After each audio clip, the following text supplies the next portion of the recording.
The new album is called The Journey, and it's largely new material, songs that have been written in the last 5 or 6 months, and they're almost all co-writes.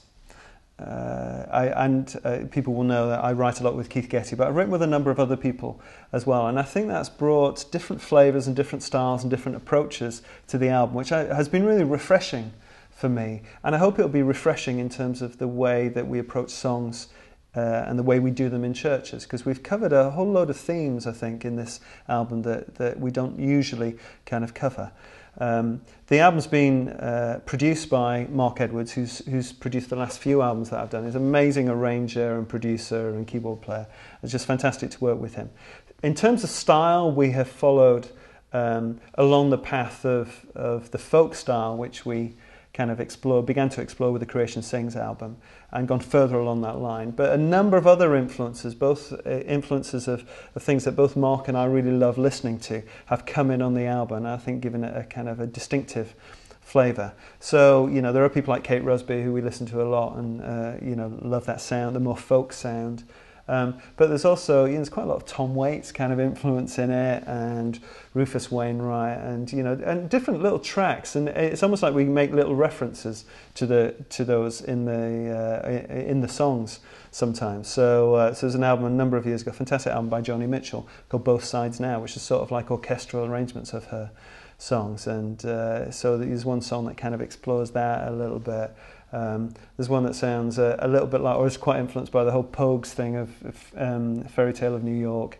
And so we've kind of gathered all these different musical influences and brought them in. And I think it makes for a distinctive, quite a unique album, and I think quite a refreshing and interesting album to listen to.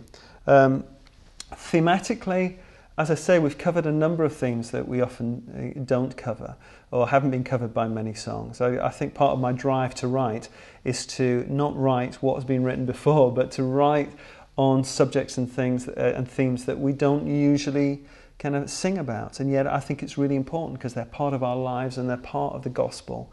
And so there's a number of story songs, songs that tell the story, and it's important that we understand that our faith is rooted not in just concepts about what God is like, but actually is rooted in history, in actual facts, things that have happened, and rooted in Jesus' teaching as well. So, a couple of songs explore Jesus' teaching on different subjects like money, attitude towards possessions, about whether we have a welcoming heart to those outside the church, things like that I think we really need to sing about, and perhaps we need challenging in this day and age in terms of our attitudes on it. So the themes, are a number of different things that I think it's important for us to sing about. I hope actually that it's an album that people really enjoy listening to. And really get a lot from when they're listening to it in their car or in their home. But I also hope that it will challenge people in churches to think more broadly, both in terms of themes, but also in terms of musical styles, of the way that church musicians approach what they do Sunday by Sunday. I think we can get very locked into a very narrow style musically and think that's the sound of worship. And I think God has given us so much musical breadth to explore who He is and to express our worship using those different musical styles. So, so the album's got, slide guitar, it's got banjo in it, it's got fiddles, it's got whistles, it's got clarinets, it's got all sorts of, more acoustic instruments.